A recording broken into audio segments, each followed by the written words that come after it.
Opportunity என்னெல்லாம் இப்போ digital மார்க்கெட்டிங்க்கு வந்து என்ன ஆப்பர்ச்சுனிட்டி இருக்கு, இல்லை ஆல்ரெடி ஆப்பர்ச்சுனிட்டிஸ் எப்படி அதிகமாக போகுது, இல்லை ஆப்பர்ச்சுனிட்டி எப்படி இருந்தது அப்படின்னு பார்த்தீங்கன்னா, நார்மலாக வந்து ஹார்ட்வேரு, சாஃப்ட்வேரோட எவல்யூஷன், அது இல்லாமல் இன்டர்நெட்டோட அவைலபிலிட்டி. ஸோ இது மூணுமே வந்து எவல்யூஷன் ஆகிறப்போ ஸோ டிஜிட்டல் மார்க்கெட்டிங்க்கான ஆப்பர்ச்சுனிட்டி வந்து அதிகமாகுது. ஸோ இது மூணுமே வந்து ஒரு இடத்துல கனெக்ட் ஆகிற இடம் தான் வந்து மொபைல். இப்போ மொபைலில் வந்து பார்த்தீங்கன்னா ஹார்ட்வேரு, சாஃப்ட்வேரு, இன்டர்நெட்டு இது மூணுமே வந்து ஒரு எட்ஜ்னு சொல்லலாம். அதோட எக்ஸ்ட்ரீம் லெவலில் இருக்குது.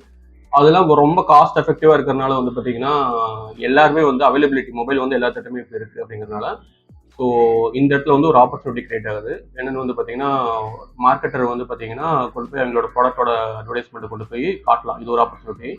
ரெண்டாவது, நாட் ஒன்லி சும்மா வந்து அட்வர்டைஸ்மெண்ட்டை காட்டி இன்ட்ரெஸ்ட்டை கிரியேட் பண்ணுறது, அங்கேருந்து கன்வர்ஷன் ட்ரைவ் பண்ணுறது மட்டும் இல்லாமல் அங்கேயே போய் ஸ்டோர் வைக்கலாம். ஸ்டோர் வச்சு அங்கேயே வந்து ஆன்லைன் மூலமாக நம்ம ஸ்டோரை கிரியேட் பண்ணி அங்கே வந்து சேல்ஸ் இன்க்ரீஸ் பண்ணலாம்.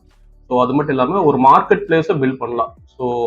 ஸோ மார்க்கெட்டர் வந்து பார்த்தீங்கன்னா ஒரு மார்க்கெட் பிளேஸை பில்ட் பண்ணுறதுக்கான ஆப்பர்ச்சுனிட்டிஸுமே இந்த டிஜிட்டல் மார்க்கெட்டிங் மூலமாக டிஜிட்டல் மார்க்கெட்டுக்கு வந்து இருக்குது. இதெல்லாம் ஆப்பர்ச்சுனிட்டிஸ் ஆஃப் டிஜிட்டல் மார்க்கெட்டிங்.